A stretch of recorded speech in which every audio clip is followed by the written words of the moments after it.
36번 막역에 대한 설명으로 옳지 않은 것은 일발의 특정 부위별 길이, 폭 및 둘레 등을 측정한다. 이 흉의는 허리 둘레를 말하며 몸통 중앙부를 측정한다. 3. 관이는 좌전지의 중수골 중앙부의 둘레를 측정한다. 4. 체구는 지변에서 말의 등마루, 기갑까지의 높이를 말한다. 막역 측정 단위는 꼭 나오는 문제죠. 그래서 항상 이거는 꼭 짚고 가셔야 되는 부분이고요. 주로 좌전지 나옵니다. 관이는 좌전지가 가장 많이 나오는데 좌전지를 우전지라고 해서 나오고 막 이런 경우가 종종 자주 있었죠. 자주 있었다고 보시면 되고요. 그래서 답은 이 문제에서 답은 흉의입니다. 흉의의 흉자가 가슴을 말하는 거잖아요. 그래서 가슴 둘레를 말하는 거고요. 가슴의 기준은 도뚝마루를 통과하는 가슴 둘레를 말합니다. 그래서 요거는 측정 단위가 0.5cm다. 이 부분까지는 알고 계셔야 될 것 같고, 개인적으로는 관이 좌전지, 중수골, 중앙부 둘레 요거까지는 꼭 알고 계셔야 될 것 같습니다. 말의 소화기관의 특성으로 옳지 않은 것은 1. 말의 타액에는 전분 소요소인 아밀라아즈가 포함되어 있다. 2. 말은 풀을 먹는 초식동물이며 하나의 위를 가진 단위동물에 속한다. 3. 영양소의 소화 흡수를 담당하는 소화기관은 크게 위, 소장, 대장으로 구분된다. 4. 대장에서 미생물에 의한 섬유소 등의 분해와 발효, 에너지의 생산과 흡수가 이루어진다. 말의 소화기관의 특성, 이것도 꼭 나오는 문제긴 한데, 아밀라제가 말의 타액, 그러니까 침이죠, 침에 포함되어 있는지 안 되어 있는지 이 부분이 22년도에도 기출이 됐었는데 이번에도 기출이 됐습니다. 좀 얼핏 생각하면은 사람의 침에 아밀라제 이런 거는 다 이렇게 그냥 학교에서 배워서 대부분 알고 계시잖아요. 근데 말에는 포함되어 있지 않습니다. 그래서 요거 답은 37번 답은 1번 되겠습니다. 부모와 망아지의 모색관계에 대한 표이다. 가로 안에 들어갈 말로 옳은 것은 이 표가 저는 시험에 나올 거라는 상상을 못했어요. 근데 시험에 나왔네요. 그냥 저희가 보통 말 색깔, 모색에서 나오는 문제는 보통 밤새기 법칙이랑 회색이 법칙 있잖아요. 그것만 알고 계셔도 거의 모든 문제를 풀 수 있었기 때문에 그렇게 하는데 이번에 표가 나왔습니다. 저는 그래도 이 표를 애울 것 같지는 않아요. 그냥 혹시라도 야 이런 거다라는 감만 잡아서 가지 애울 것 같지는 않은데 어쨌든 뭐 애우자라고 하면은 어렵진 않을 것 같습니다. 제가 보기를 안 읽어드렸는데 요거 표로 이렇게 한번 보시고요. 답을 먼저 말씀드리면 아까를 말씀드렸지만 가장 중요한 거는 밤새기 법칙이랑 회색의 법칙입니다. 그래서 밤새기 법칙은 밤새기 부모마로부터는 밤새기 이외에 망아지는 태어나지 않는다. 이게 밤새기 법칙이고요. 회색의 법칙은 회색말은 적어도 부모마의 한쪽이 회색이 아니면 안 된다. 해서 회색 유전자 G라는 요 내용을 꼭 숙지를 하시고 이 부분이 더 중요해요. 이 표보다는. 그래서 문제를 풀면 아까 말한 밤새기 법칙은 가는 밤색과 밤색이 만났잖아요. 그러니까 당연히 밤색이 나와야 되고 나는 솔직히 애우지는 전 못했는데 보면 검은색과 검은색을 만났을 때 어떤 색깔이 나오냐 요거잖아요.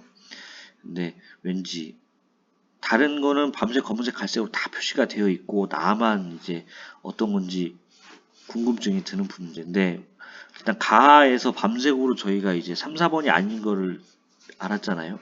그러면은 나는 밤색 갈색이냐, 밤색 검은색이냐 이제 요 문제인데 왠지 검은색과 검은색이 있으니까 검은색이 꼭 들어가야 될 것 같잖아요. 그 유전을 대충 생각해보면 멘델 유전 법칙 이런 거 생각해보면 그래서 검은색 전 이렇게 찍어서 맞췄습니다.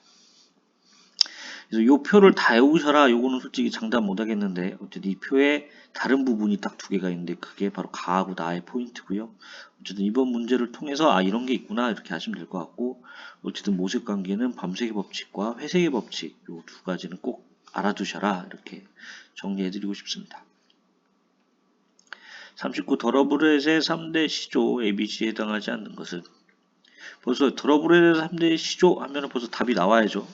그거는 꼭 외우시라고 제가 말씀드렸던 부분입니다. 더러브렛은 17세기 영국에서 경주 능력이 우수한 말을 개량 발굴하기 위해 영국에 재래한 말에 아랍 수말을 교배시켜 탄생한 품종이다. 오늘날까지 그 혈통을 이어가고 있는 말은 ABC로 이를 더러브렛의 3대 시조라 하며 경마의 확산과 더불어 이들의 자손이 전 세계적으로 퍼져나가게 되었다. 1. 앵글로 아랍, 2. 바이올리 터크, 3. 달리 아라비안, 4. 고돌핀 아라비안. 말씀드린 대로 이 문제는 딱 39 더러브렛의 3대 시조 했을 때 답이 나와야 될 정도로 알고 계셔야 되는 문제죠. 답은 1번입니다. 앵글로 아랍은 그러니까 더러브렛의 3대 시조, 그러니까 우리가 시조면은 큰 할아버지 뭐 이런 거잖아요. 그러니까 이제 그 할아버지니까 그 한 명의 이름, 한 명의 대상 이런 거예요. 그러니까 더러브렛 3대 시조하면 달리 아라비안이라는 이름을 가진 말, 바이올리 터크라는 이름을 가진 말, 고돌핀 아라비안이라는 이름을 가진 말 이런 식으로 좀 생각하시면 좋을 것 같고요. 앵글로 아랍은 그거보단 더 위에 그 뭐라 그러지? 한 마리가 아니라 그 한 큰 범주?